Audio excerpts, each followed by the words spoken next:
안녕하세요. 유해영TV의 유해영입니다. 오늘은 본인이 살고 있는 철원에 대해서 좀 설명을 드리겠는데, 이 철원 분들이 철원을 좀 잘 모르는 경우가 있어요. 제가 좀 주제 넘은 말인지는 모르겠으나, 저는 이제 충청남도 천안에서 이제 초등학교와 중학교를 졸업하고, 이제 고등학교는 이제 경기도로 이사를 와서 이제 쭉 살았습니다. 그래서 제가 어린 시절 보낸 곳이 천안시의 성안이라는 데가 있어요. 아주 성안 목장, 우리나라의 축산이 시작된 곳, 뭐 그런 곳인데, 이제 거기에서 이제 어린 시절 보내고, 이제 그 후로는 이제 경기도 쪽으로 이사와 살았습니다.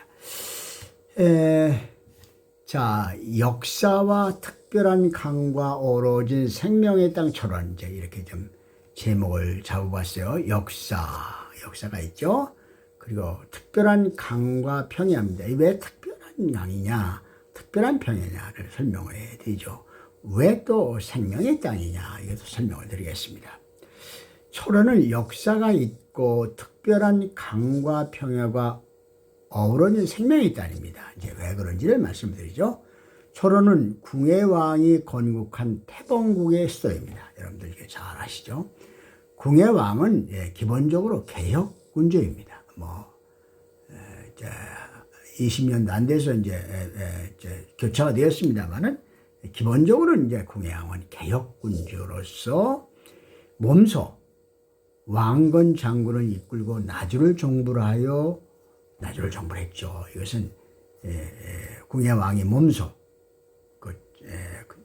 참전을 했다는 얘기입니다. 몸소 왕건 장군을 이끌고 나주를 정부를 해서 후삼국의 통일의 발표를 마련했습니다. 이것이 상당히 역사적으로 중요한 의미가 있습니다.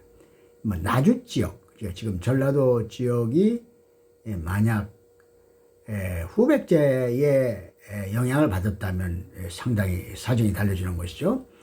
또한 철원은 고려의 개국지입니다. 이것을 이제 보통은 잘 모르시는데, 고려의 개국지다, 즉 고려라는 나라가 출발한 지역이다, 그런 얘기죠. 개국지란 말은 오늘날 우리나라가 코리아로 부르죠. 이 코리아로 부르는 고려가 철원에서 시작되었습니다. 이것은 역사적으로 이제 그렇다고 합니다. 물론 바로 송악으로 수도가 옮겨졌지만, 송악으로 옮겨졌지만 시작은 분명히 철원이란 말입니다. 즉 철원은 우리가 지금 코리아로 불리는 고려의 개국지이기도 합니다. 자, 이것도 중요하죠. 대한민국 국토의 중앙은 양구군입니다. 그렇습니다. 대한민국 국토의 중앙은 양구군입니다. 이는 최동단 독도를 기준으로 했기 때문에 그래요.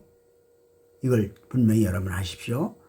이제 최동단 독도를 기준했을 때, 그러니까 독도를 기준했기 때문에 동쪽으로 치우쳐서 중앙이 성립될 수밖에 없죠. 그러나 한반도 본토의 중앙은 철원군입니다. 이게 중요합니다. 자, 한반도 본토의 중앙은 철원군이야. 이게 본토가 중요해요. 예를 들어서 미국의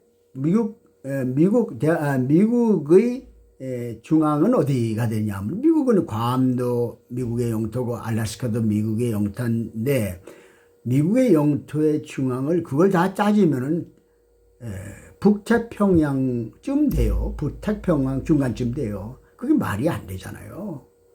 미국의 영토의 중심이 북태평양의 중간이라는 말이 안 되잖아요. 그것을 이제 알래스카나 괌이 이렇게 치우쳐 있기 때문에 그렇죠. 그러니까 미국 본토의 중앙을 따져야 그게 이제 진짜 중앙이죠. 자, 한반도 정중앙 철원에 이 두 가지 보물이 있어요. 바로 한탄강과 철원평야다. 이제 한탄강, 그리고 철원평야. 이 한탄강이 그렇게 크지도 않은 강인데 왜 보물이 될 수 있느냐? 철원평야도 그렇게 크지 않은 평야입니다. 설명을 드리죠.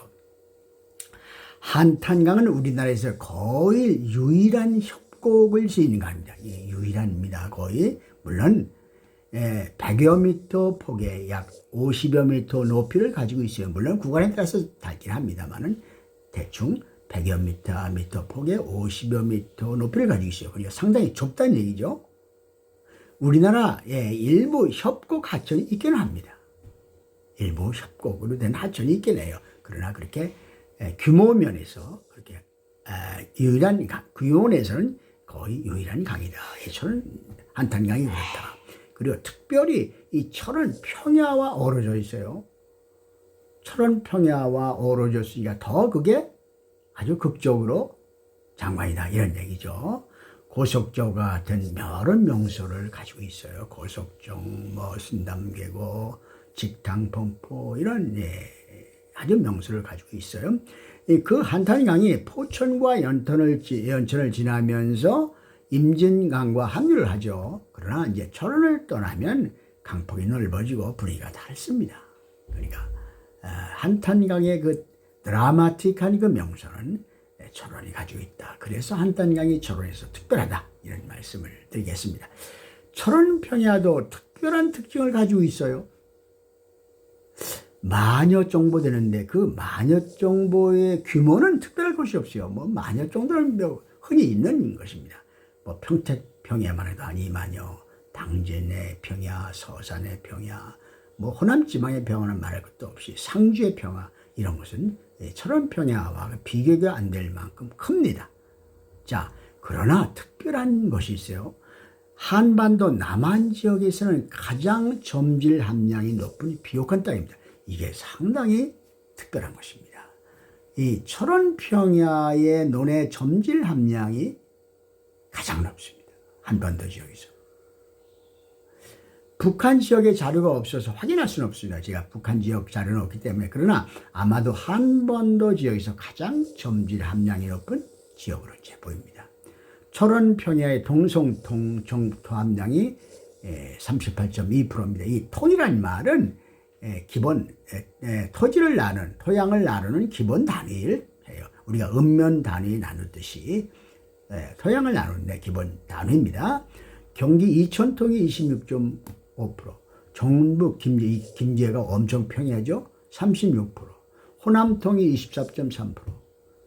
그러니까 우리 한반도 남한 지역에서는 가장 높습니다. 이것이 제 말이 아니고 한국의 탑토양이라는 농촌진흥청에서 발간한 1984년에 발간한 책이 있습니다. 여기에 근거를 하는 것입니다. 그러니까 특이하죠. 이 평야에서 유명한 철원 5대쌀이 생산되고 있습니다. 또한 철원 평야는 한반도 중앙에 위치한 고원 평야입니다.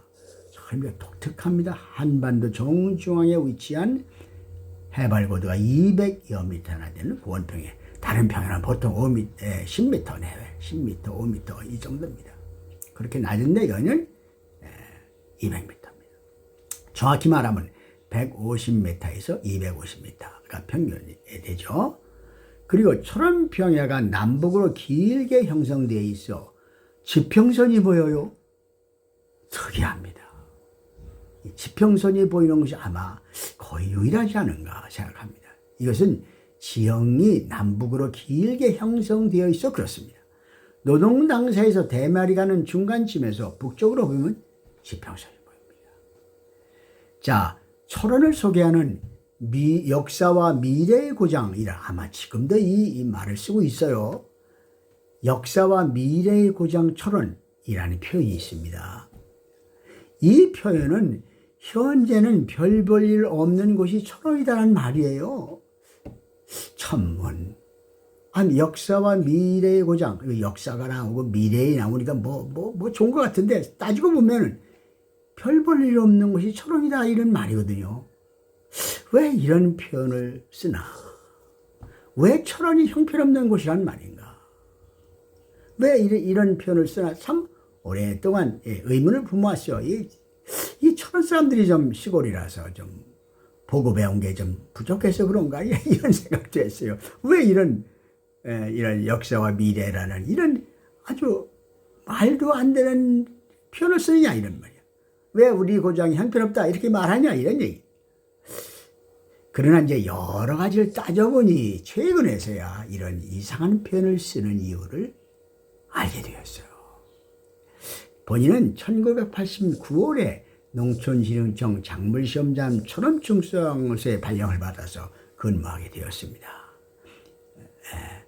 물론 이제 그 후로는 제가 수원에도 근무했고 또 외국에서 오랫동안 또 공부도 하고 일도 했습니다만은 퇴직 무렵에 다시 이제 철원에 와서 퇴직을 했습니다만은 어쨌든 1980년대를 이제 회상해 보면 참 철원은 별 볼 일 없는 곳이었습니다. 참 도로가 정비되어 있지도 않고 포장이 되어 있지 않고 먼지가 풀풀 나고 그저 자전거를 타고 다니면서 농사를 짓고 이렇게 아주 낙후되었습니다. 본인이 서울시 공무원으로 2년을 근무해서 그러다 보니 와서 보니 이제 더군다나 대비가 되지 않겠어요. 아주 더군다나 북한 봉상이 왕왕돼서 사회적으로 이제 사회가 불안하고 그런 곳이었어요. 그런 분위기에 딱 맞는 표현이 역사와 미래의 고장인 말을 쓸 수밖에 없었구나 이런 생각을 합니다. 내세울 만한 것이 거의 없었기 때문이에요. 그 80년대까지만 해도 철원이 내세울 만한 것이 없었어요. 거의 없었어요. 쌀이 아주 또 품종이 개발되지 않아서 아주 최저가로 팔리고 이북방송이 왕왕되고 아주 낙후돼서 그때는 그야말로 역사와 미래의 고장 그저 그런 궁색한 말밖에는 할 수밖에 없었다 이렇게 생각이 듭니다. 현재는 전혀 달라졌습니다. 철원이 별 볼 일 없는 형편없는 곳이다라고 말할 이유가 전혀 없습니다. 철원은 역사와 특별한 강과 평해가 어우러진 생명의 땅 철원입니다. 왜 생명의 땅입니까? 자, 역사는 알고 또 한탄강과 철원 평해는 알겠는데 왜 생명의 땅이냐? 철원은 비무장지대와 인접해 자연 환경이 잘 보존되어 있고 또 생명에너지 우리가 식량 먹을거리죠. 이는 철원 오대쌀 또 원예작물 축산물 등 좋은 먹거리가 생산되고 있습니다. 얼마나 중요하면 정부에서 벼시험장과 원예시험장을 철원에 설치해 현재도 운영하고 있겠습니까? 아니 얼마나 중요하면 철원 지역에 벼시험장과 원예시험장이 있겠냐 이런 말이에요. 국가에서. 자, 철원 분들 축하합니다. 철원은 이렇게 좋은 곳입니다. 다시는 철원이 별 볼 일 없는 곳이다. 이런 말을 하지 마시기 바랍니다. 이상입니다.